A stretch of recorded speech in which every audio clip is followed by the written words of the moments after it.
Selamat datang kembali di podcast Biar Lega bersama saya Gilang Baskara. Podcast di mana saya, ya itu pokoknya. Ini harusnya tayang hari Kamis tanggal 13 Agustus 2020. Cuma ini saya rekam udah Jumat dini hari seperti biasa lah. Dan kayaknya gue males upload sekarang deh. Males buka laptop karena ini pakai Zoom. Gimana kabarnya semuanya? Sungguh basa-basi ya, gue juga nggak tahu nih mau bahas apaan, sumpah. Episode ini gue belum nyatet apa-apa nih. Kayak merasa, kadang pernah nggak lu ngerasa waktu dalam sehari tuh kayak kurang, tapi kalau lu pikir-pikir lagi, padahal hari lu itu habis dengan tidak ngapa-ngapain. Gue ngerasa gitu kayaknya dah, kayak 24 jam kok kurang nih, udah malam lagi aja sih. Tapi kalau dipikir-pikir, dari siang gue leha-leha deh, terus tidur, terus makan, terus tidur, baru beraktivitas sore, terus malam pergi makan malam, bla bla bla bla bla bla, akhirnya jadi udah terlalu malam untuk ngapa-ngapain, pengennya tidur kan. Padahal cukup harusnya. Kalau kata motivasi kan 24 jam lu sama 24 jamnya Bill Gates tuh sama loh. Kenapa kamu tidak bisa sesukses Bill Gates? Ya teuing atuh.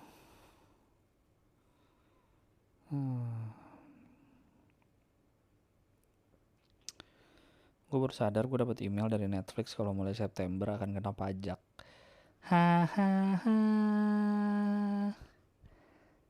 Gue kan Netflix pakai yang paling tinggi ya, 169, karena kan bagi-bagi bertiga. Itu kan dapat 4 layar tuh. Mulai bulan depan ini dapat email September 186.000. Wow, terima kasih banyak pemerintah Indonesia. Aku memang merasa Netflix sudah kemurahan sih, 169. Ini yang aku tunggu-tunggu. Ya begitulah. Apa tadi gue lagi ngomong apa sih? Iya kayak ngerasa, aduh,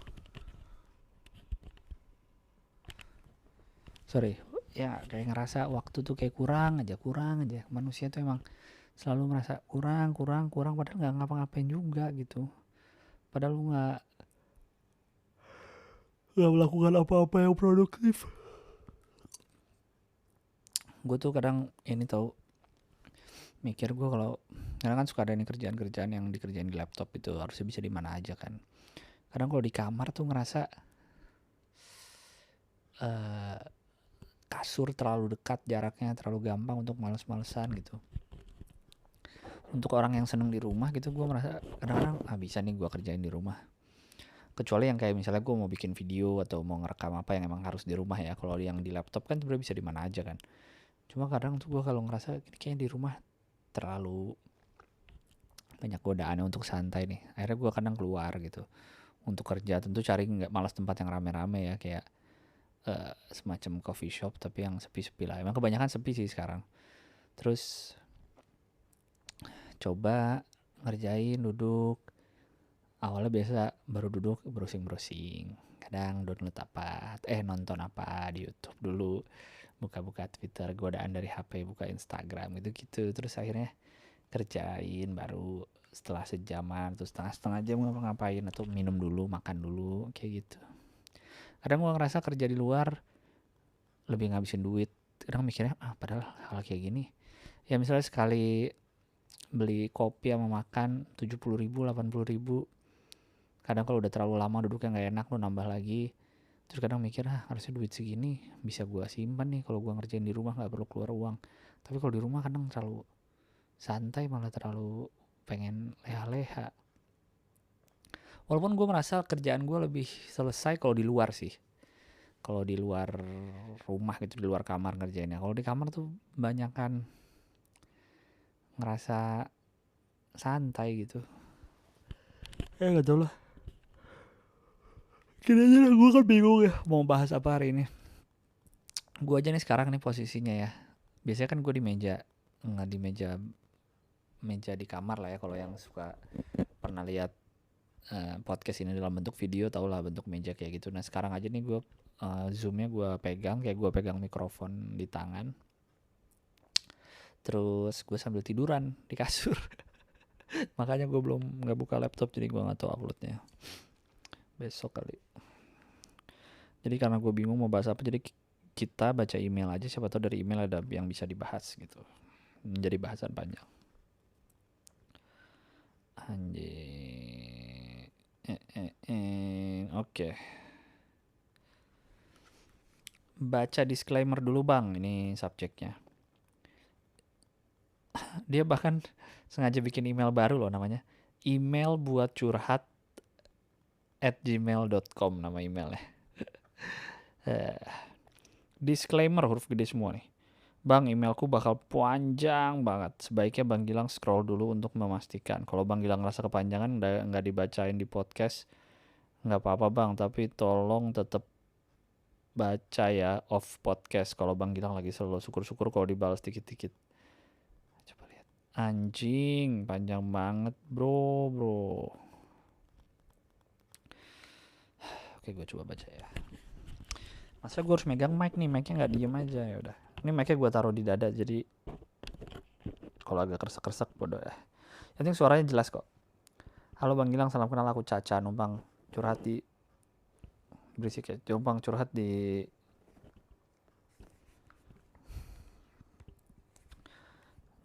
di email podcast biar lega abang ya, di email podcast abang ya biar lega.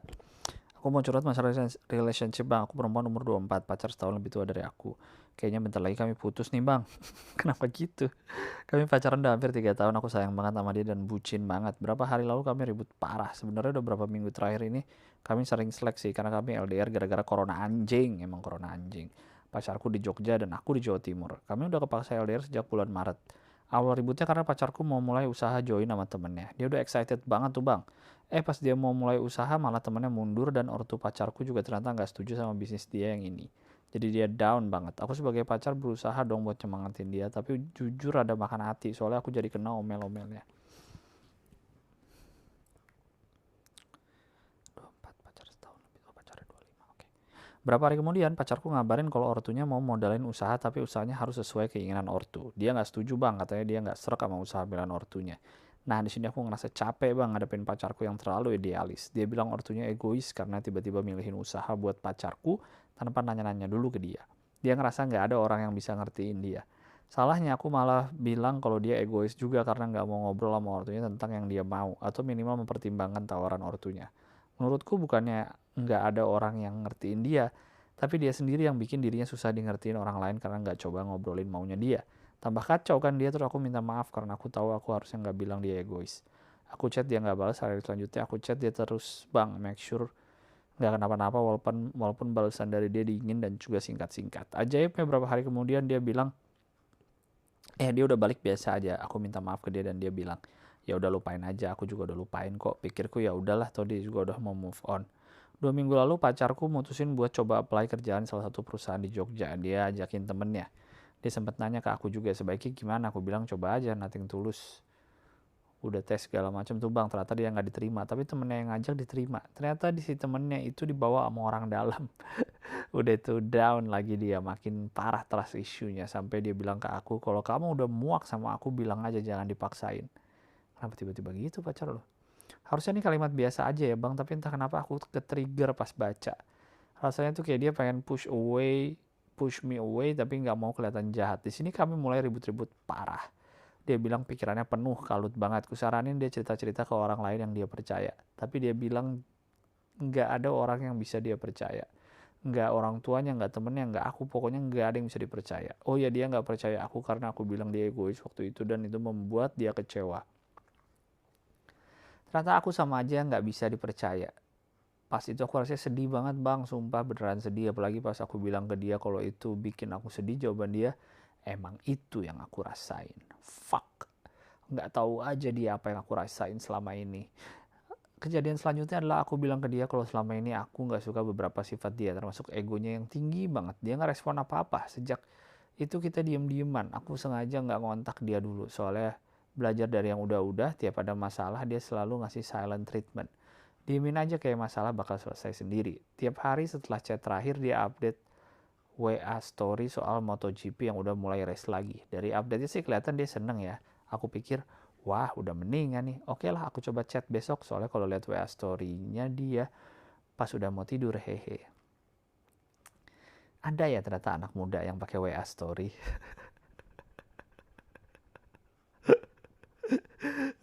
Sorry soalnya kalau yang gue perhatikan eh, di kontak WA saya yang banyak pakai WA story itu boomers lah. Milenial dan Gen Z nggak ada yang pakai WA story. Kocak juga kalian nih. Ternyata bang, paginya aku lihat WA story-nya udah ganti. Bukan yang MotoGP tapi quote tentang cutting people off. Aku tetap chat sih, nanya kabar aja basa-basi, nggak direspon. Nggak ngerti lagi, aku kayak nggak ada harganya usahaku ngertiin dia selama ini. Udah gede loh dia tuh, masa sih main silent treatment gitu. Aku ngerti dia marah banget, tapi ya mbok tolong, nih ada manusia juga loh di sini. Ada perasaannya, paling nggak direspon lah walaupun cuma basa-basi, atau bilang kalau lagi marah, lagi nggak pengen diganggu. Aku udah beneran capek ngadepin dia bang. Kalau mau putus ya udahlah, putus aja. Kalau ngeliat gelagatnya dia yang cuek bebek gitu, kayaknya udah nggak ada yang bisa diharapin dari hubungan kita. Anehnya aku nggak sedih-sedih banget bang dengan ide kalau kami putus. Mungkin selama ini aku masih bisa tahan-tahan sama dia karena takut bakal sendiri ya.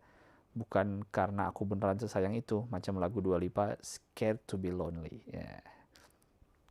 Takut harus mulai hubungan baru dari awal. Takut rencana-rencana yang udah kami bikin bareng-bareng berantakan. Kayaknya gitu deh. Pengen banget sebenarnya ngobrol langsung sama dia, tapi belum bisa ketemu gara-gara corona anjing ini. Gue seneng nih orang-orang yang uh, apa adanya. Sekian dulu curhatku bang, terima kasih udah bersedia baca sampai habis. Besok-besok kalau aku mencari kelegaan lagi, aku akan kirim email lagi bang. Hahaha, nggak dibaca juga nggak apa-apa. Sekali lagi terima kasih bang Gilang, salam Caca. Apa namanya, dia ternyata email lagi ada berikutnya. Bang, emailku nggak usah dibacain di podcast aja deh, habis pikir-pikir malu gue. Thanks bang, maaf merepotkan. Duh, gue baca. Kayaknya ada beberapa hal yang pengen gue omongin. Silent treatment emang gue juga nggak terlalu suka sih, dan gue berusaha untuk tidak melakukan itu juga ke orang, walaupun kadang tuh berat gitu. Kadang pengennya kalau lagi marah tuh pengen diem aja. Sebenarnya bukan pengen diem sih, tapi pengen reda dulu nih hati, sehingga kalau udah reda baru ngobrol dah, biar ngobrolnya bukan emosi yang bicara tapi logika, ya nggak? Kalau gue mendingan diomongin sampai berantem sampai jelas daripada diem-dieman sih, karena diemin juga nggak enak gitu, ditanya bilangnya nggak apa-apa tapi padahal ada sesuatu, ya nggak? Mendingan ngomongin aja langsung. Cuma emang nggak semua orang kayak gitu sih. Emang ngobrol tuh harus ngomong gitu, berani ngomong tuh harus dibiasakan. Susah emang. Terus ya itu juga tipuan ya kan, kayak lu bilang apa tadi,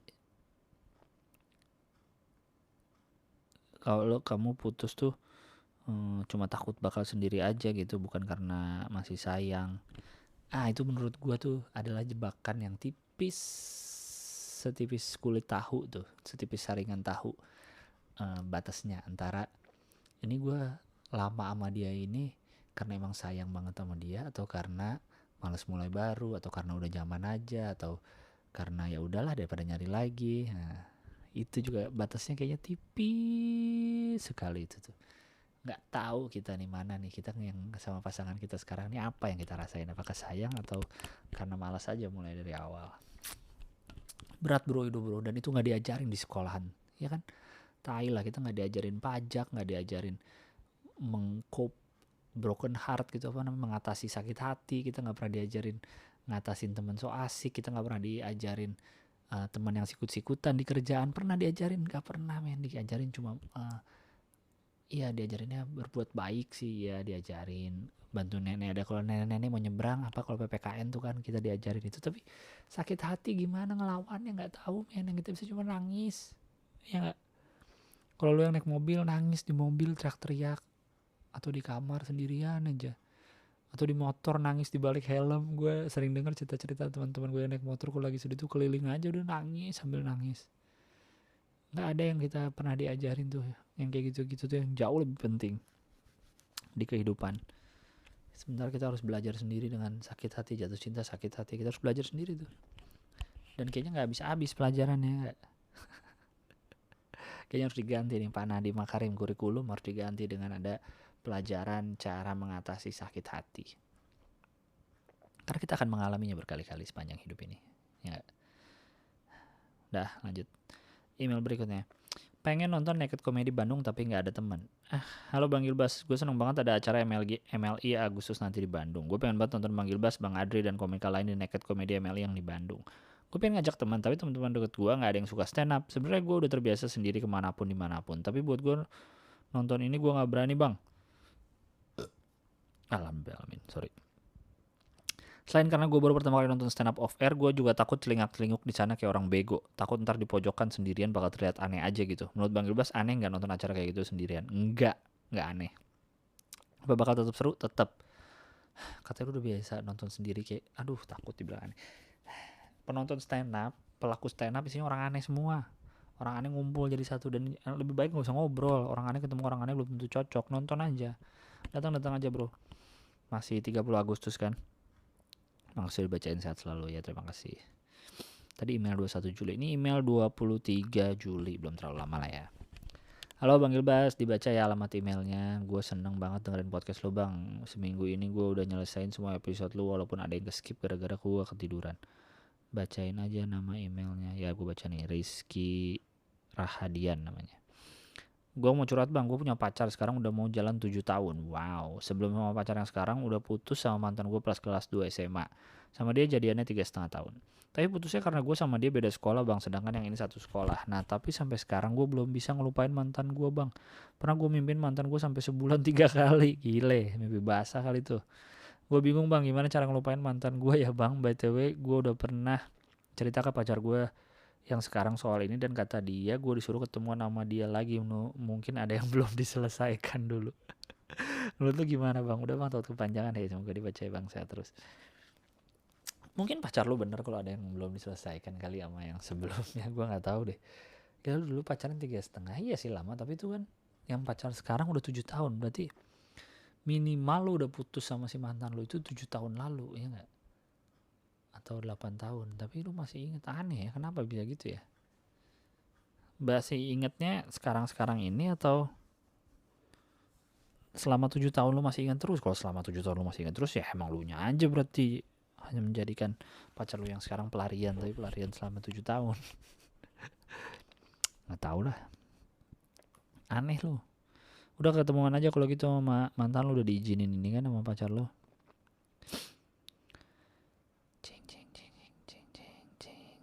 Oke lanjut.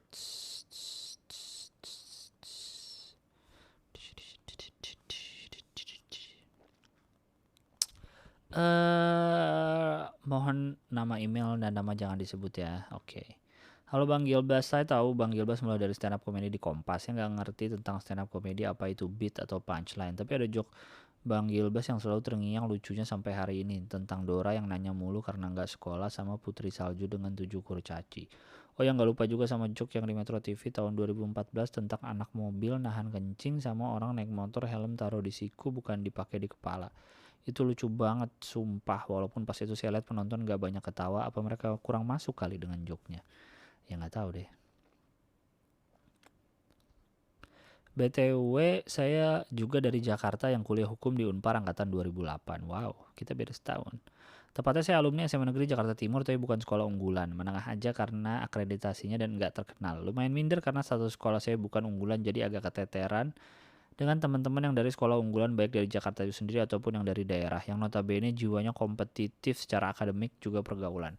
Terbukti IPK saya semester 1 2 anjlok sama kok. Semester 1 IPK gue 1,8 coy. Karena gue mengimplementasikan belajar di negeri pas masuk sekolah Katolik, beda banget ternyata. Teman-teman gue yang nilai bagus-bagus tuh yang dulunya sekolah Katolik juga SMA-nya gitu, sekolah Kristen atau Katolik lah. Dengan cara belajar santai di negeri harusnya emang masuk negeri lagi harusnya ya. Aduh. Puji Tuhan saya bisa lulus dan sekarang udah lulus S2 di salah satu PTN. Mantap. Ngomong-ngomong sebenarnya denger Bang Gilbas nggak lulus HI agak sayang sih bagi saya.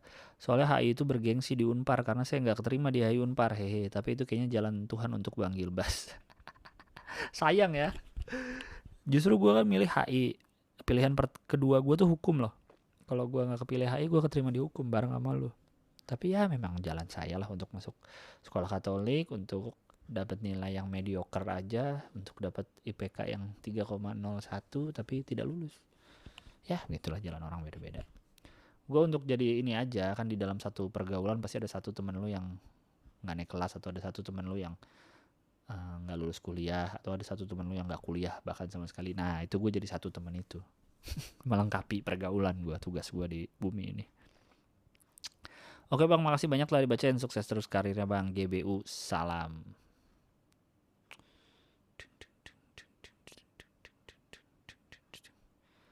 Lanjut. Udah 20 menit. Jangan baca email gue bang, panggil aja gue Deano. Bang, lo dulu pas kuliah ada KKN gak? Kalau ada gimana pengalaman lo pas KKN? Saya di Parahyangan kebetulan tidak ada KKN. Adanya camping waktu ospek doang, tapi gak ada KKN. Aneh juga, makanya gue dengar teman-teman gue pada KKN, gue kok gak ada ya KKN ya di kampus ini. Karena pandemi akhirnya kebijakan kampus menginfokan KKN di desa sendiri. Hah? Gue jadi bingung sendiri karena kampung gue gak cocok buat KKN. Pak lurahnya aja pas ditanya malah suruh cari masalah sendiri. Oh ya, KKN tuh kan kayak nyelesain masalah gitu ya. Ada apa masalah di desanya, terus sesuai jurusan kita bantuin ya. Kalau suruh cari masalah sendiri, lu cari ntar lu dimarahin warga kampung lu nyari masalah lu di kampung gua. Aduh, tapi untungnya kalau masalah tanda tangan Pak lurahnya enak banget, haha. Bingung tapi tetap bersyukur juga sih. Terima kasih Bang Gilbas, sehat selalu, ditunggu next boring bokirnya. Salam buat Dian Sastro dan seluruh nama Dian di seluruh dunia, khususnya yang ada di Pekalongan. Hehe, kenapa lu tiba-tiba Dian Sastro yang ada di Pekalongan? Aneh lu.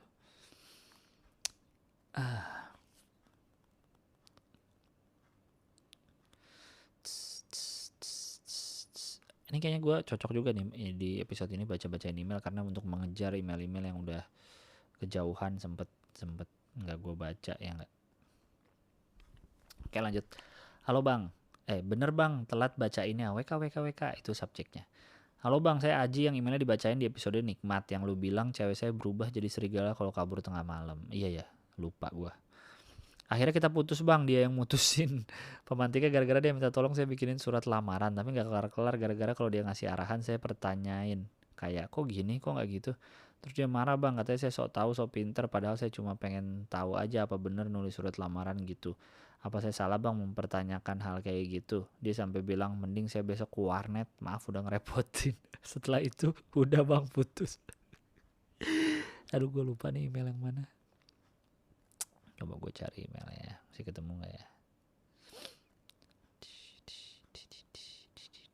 Ini kayaknya nih. Satu kampus, mutusin perhatian dia. Ini email lu panjang lu. Lu orang-orang aneh-aneh aja lu, masalah-masalah lu ah.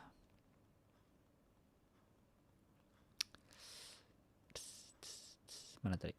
Tapi kayak cerita saya sebelumnya, kalau dia sekarang gampang emosi dan saya selalu siap bang naruh harga diri saya di tanah demi mempertahankan dia. Wih. Dan soal pola bang, emang udah 1 minggu sebelum PMS bang, jadi yang sekarang kayaknya udah puncaknya. Dia buka aib keluarga saya yang dibikin story. Niatnya sih biar ibu saya yang di Taiwan baca terus marahin saya, tapi ibu saya gak suka lihat story bang, sampai mantan saya kesel akhirnya di PC lah ibu saya. PC apa sih? Private conversation ya, japri maksudnya. Jalur pribadi. Iya kayaknya. Bener, saya ditelepon ditanya ada masalah apa, terus saya nggak tahu bang harus jawab apa, soalnya masalahnya cuma kayak gitu. Terus kata ibu saya mantan ngirim 10 chat tapi belum dia buka. Saya bilang jangan dibuka, dibuka sama ibu saya. Dia bilang ke ibu saya suruh ngedidik anak yang bener. Ibu saya tersinggung dan akhirnya diblok. Aduh aneh banget. Poin utama yang jadi bahan dia minta putus sebenarnya karena style pacaran kita nggak sehat bang, kita sering mesum. Ya nggak sampai dia jebol bang, tapi dia merasa malu bang, katanya udah kelihatan semua sama saya. Katanya sejak pacaran sama saya dia jadi rusak bang, dia jadi kenal bokep, dia jarang ngaji, mesum hampir tiap hari. Dia merasa rusak parah gitu bang, padahal pertama kali kita nobar bokep dia yang minta. Ngaji juga gak pernah saya larang, mesum juga sama-sama yang gembira. Pertanyaannya apa iya salah saya bang dia jadi jauh dari agama dan banyak berbuat dosa? Kan udah jelas pacaran dosa, gimana menurut abang? Kalau menurut saya kalau melakukan semuanya terserah, mau melakukan apapun asal sama-sama suka sama suka, mau sama mau, setuju sama setuju untuk melakukannya, melakukan apapun itu. Nah kalau emang ternyata sudah setuju dan ternyata pacarmu kayak gini, ya mungkin dia ada sesuatu yang memantik, yang merasa aduh kayaknya salah deh yang gue lakuin kayak gitu. Kan kita nggak tahu ya, entah mungkin dia habis nonton apa atau habis ngobrol sama teman siapa, atau mungkin ketemu laki-laki baru yang lebih enak. Nggak tahu gue ya, kayak gitulah mungkin kira-kira kurang lebih. Aduh, oke lanjut. Biar lega. Hai Gilang, selamat subuh. Iya, aku ngetik ini pas lagi jam 3 pagi karena gak bisa tidur. Aku mulai dengerin podcast baru beberapa bulan terakhir semenjak Congorna melanda dan salah satunya nyampe ke podcast kamu. Hah? Oh, Kak, dengerinnya kira coronanya. Aku perlu waktu sekitar sebulan buat nyelesain semua episode podcast kamu sampai ke episode 62 ini.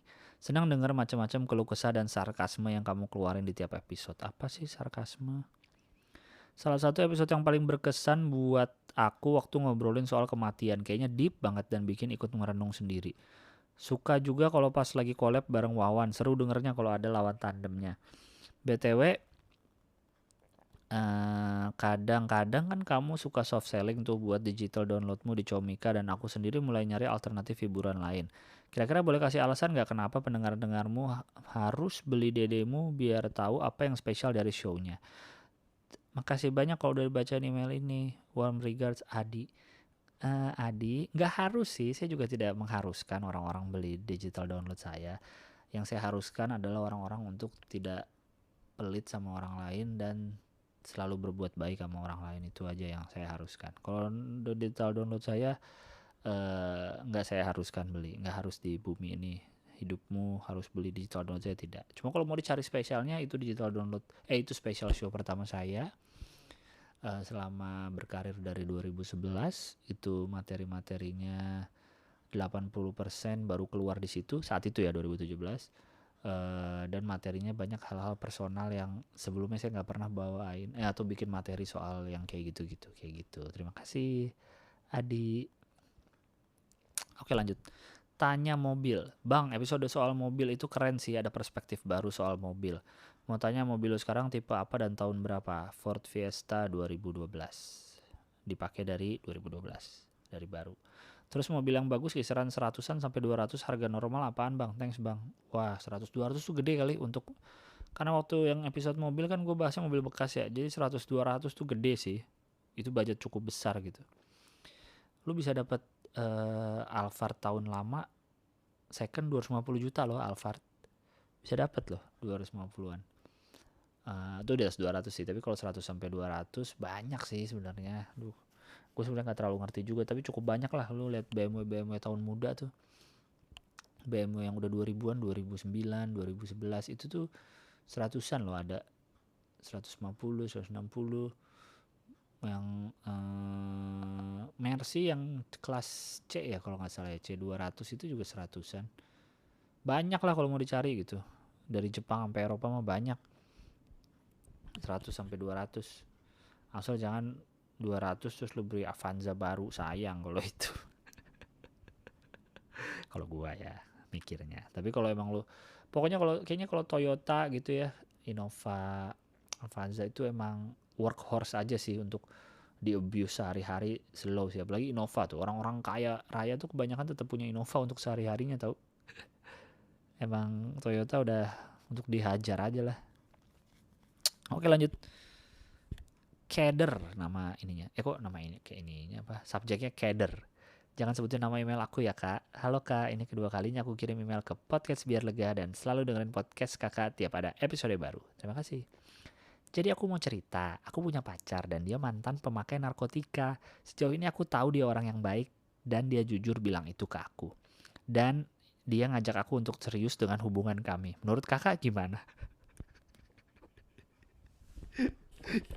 Kok gue merasa ini lucu ya, kenapa kamu menanyakan ya, kamu yang aku belum pernah ketemu, tidak kenal sebelumnya, dan pacarmu yang aku juga tidak kenal sebelumnya. Aku tidak tahu sifat kalian gimana, aku tidak tahu bagaimana kalian pacaran, aku tidak tahu sudah seserius apa obrolan, terus kamu nanya menurut kakak gimana. dari hanya satu clue, yaitu adalah dia mantan pengguna narkoba. Ya.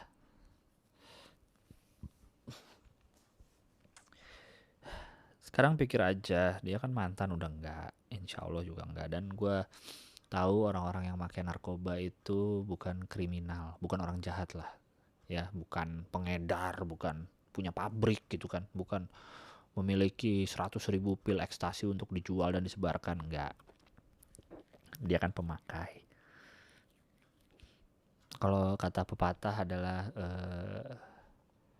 mantan orang, setiap orang jahat punya masa depan, setiap orang baik punya masa lalu. Ya, jadi semua harus diberi kesempatan.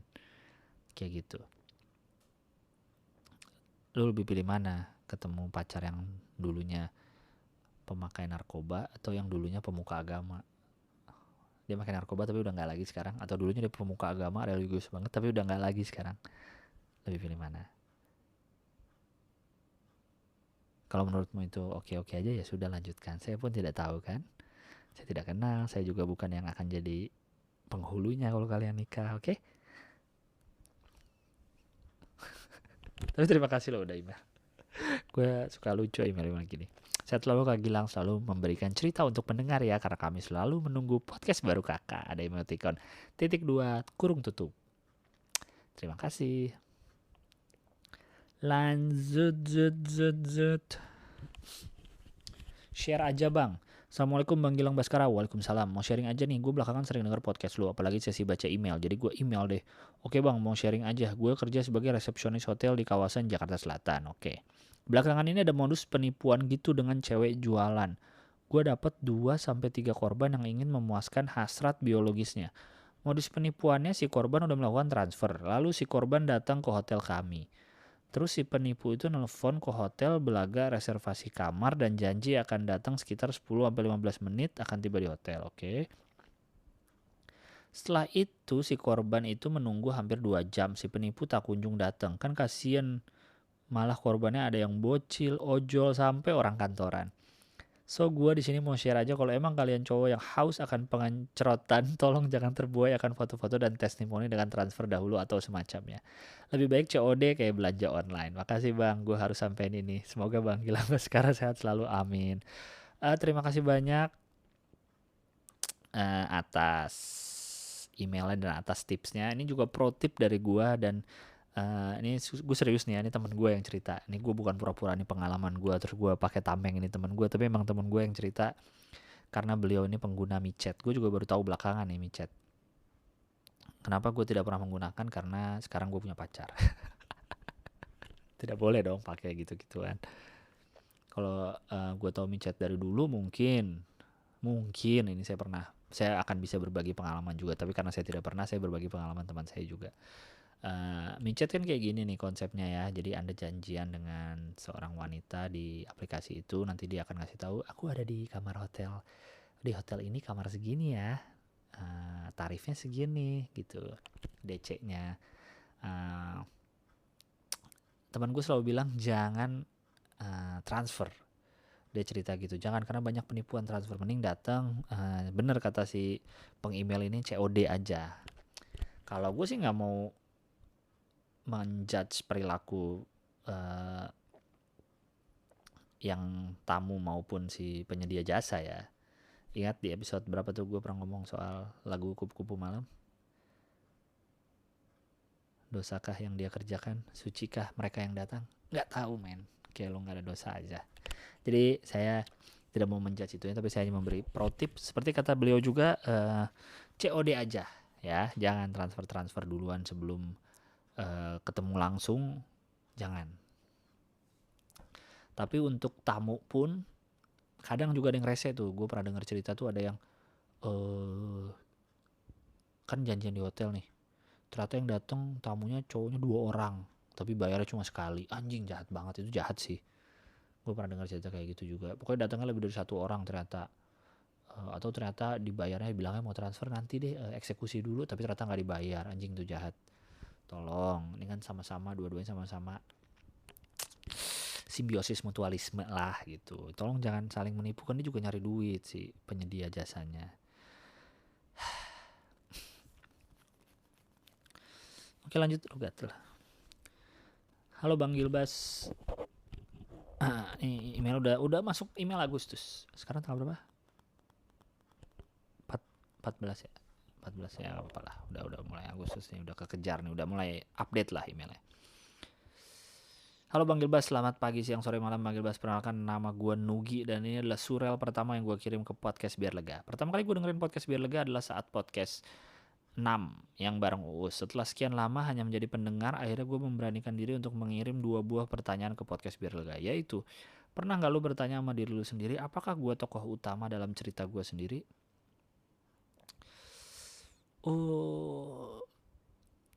Gue belum pernah sih bertanya seperti itu, tapi kalau gue pikir sejauh ini gue sejauh ini kayaknya gue kalau di film nih, gue kayaknya merasa gue tokoh utama. Gue merasa gue tokoh utama nih, gue merasa gue jagoannya. Tapi kayaknya di belakang gue atau di atas gue masih ada yang lebih utama dari gue. Cuma dia hanya memantau atau mungkin hanya supervisor. Dia ngeliat aja pergerakan gue kemana gitu. Dia mungkin nggak nolong secara langsung atau nggak gangguin secara langsung timeline hidup gue, tapi mungkin dia lebih utama, mungkin ya.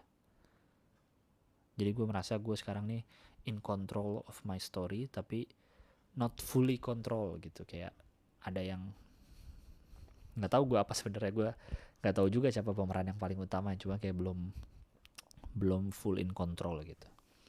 Pertanyaan nomor 2, pernah nggak lu merasa semesta lagi nggak memihak sama lu?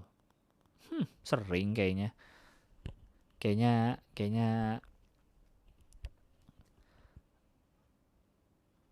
sering sih, kayak lu ngerasa kayak semesta mau apa sih gitu. Kadang pasti sering lalu ada titik-titik di hidupmu, nggak cuma sekali sih, kalau gue kayak beberapa kali ngerasa, maksudmu apa semesta dengan hal ini, maksudmu gimana, maksudmu kok begini sih gitu ya. Tapi ya jalanin aja lah, kita juga nggak tahu kan kemana, nggak ada yang pasti. Sekali lagi yang gue sering ngomongin di sini, tidak ada yang pasti di hidup ini, jadi jalanin aja. Terima kasih Bang Gilbas sudah bacain, kalau dibaca. Maaf kalau ada kesalahan penulisan kata atau tanda baca. Ngomong-ngomong, episode favorit gue adalah episode yang bareng podcast seminggu. Cuma mau ngasih tahu. Oke, terima kasih.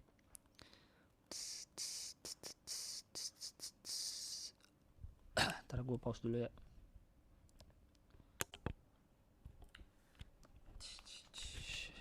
Lanjut. Ini kayak terakhir, email terakhir. Oke, salam Bang Gilbas, pakai BH kan? Kamu nih 2011 kali sih. Assalamualaikum Bang Gilang, apa kabar? Gimana, sehat? Badan agak pegel-pegel aneh gitu, cuma sehat. Nama aku jangan disebut ya, please. Aku nggak tahu mesti mengutarain apa di email, tapi pengen aja kirim email. Mau terima kasih, setiap hari aku bangun tidur, beres rumah, sampai mau tidur lagi selalu dengerin podcast kamu. Menghibur. Emang podcast gue durasinya 10 jam apa bisa dari bangun sampai tidur lagi? Meskipun diselingi sama podcast orang lain, tapi frekuensi dengerin podcast Biar Lega dominan. Hehe. Aku mau gabut banget Bang, lagi semester akhir, mumet, konsul via online dan dosennya hilang-hilangan. Skripsi aku stuck, jadi di waktu senggang aku nyatet-nyatet kalimat pendek yang menurutku bermakna dari podcast orang, termasuk podcast Biar Lega. Aku mau nanya Bang, abang udah punya pacar? Punya. Kalau belum, aku daftar dong Bang. Gak mau. Fix kalau abang baca email ini sampai habis kita jadian. Aduh, kamu apaan sih? Aku dari Kalimantan Bang, lebih tepatnya Penajam, Kaltim. Mantan abang dulu dari Kalimantan juga kan. Hei, aku shock banget ada artikel di bulan Maret yang bilang abang udah nikah. Gak apa-apa sih sebenarnya, tapi kaget aja. Abang sehat-sehat ya sekeluarga, have a nice day, semangat terus bikin podcast Biar Lega ya, karena sedikit banyak selalu ada ilmu yang bisa dipetik dari pembicaraan kamu. Udah habis nih, dibaca sampai habis nggak? Yes, dibacakan ya. Oke, assalamualaikum. Waalaikumsalam. Aneh lu. Udah. Terakhir tadi email 3 Agustus, lumayan lah ya. Biar udah agak update nih, jadi nggak terlalu jauh banget baca emailnya. Ya, jadi hari ini yang dibahas tidak terlalu banyak karena hanya bahasan dari email. Sampai ketemu di acara MLI kalau datang tanggal 30 Agustus. Selamat merayakan 17 Agustus hari Senin nanti. Jangan lupa selalu jaga kesehatan ya, ini pandemi belum berakhir di Indonesia. Gue walaupun udah lagi mulai sering keluar, tapi tetap cuci tangan, tetap protokol, masker, hand sanitizer, DLL tuh masih sih gue. Ya gitulah, jangan kebanyakan nongkrong sama orang, jadi orang jangan kebanyakan so asik ke orang lain, jangan pelit sama orang lain. Duit dicetak mulu kok sama Perum Peruri sama BI, ada terus duit kok, jadi bisa dicari lah insya Allah kalau duit. Jangan pelit. Apalagi ya yang mau gue ucapkan sebelum udahan. Semoga walaupun belum jelas nih juntrungannya, terutama di bidang ekonomi untuk masing-masing orang, semoga yang kerja masih baik-baik aja di kantornya, atau yang punya usaha masih bisa gaji karyawan-karyawannya dengan baik dan usahanya masih tidak harus tutup atau bangkrut. Dan memperbanyak skill lain. Ayo. Bisa.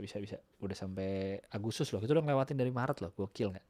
Dengan kerjaan yang seadanya, gue juga mikir anjing gue lewat juga nih sampai Agustus. Bisa nih berarti nih. Kai, gue uploadnya besok aja ya. Nggak tahu jam berapa ya, udah mager buka laptop nih, ngantuk. Ya, sampai jumpa di podcast biar lega episode berikutnya. Semoga minggu depan hari Kamis. Bye-bye.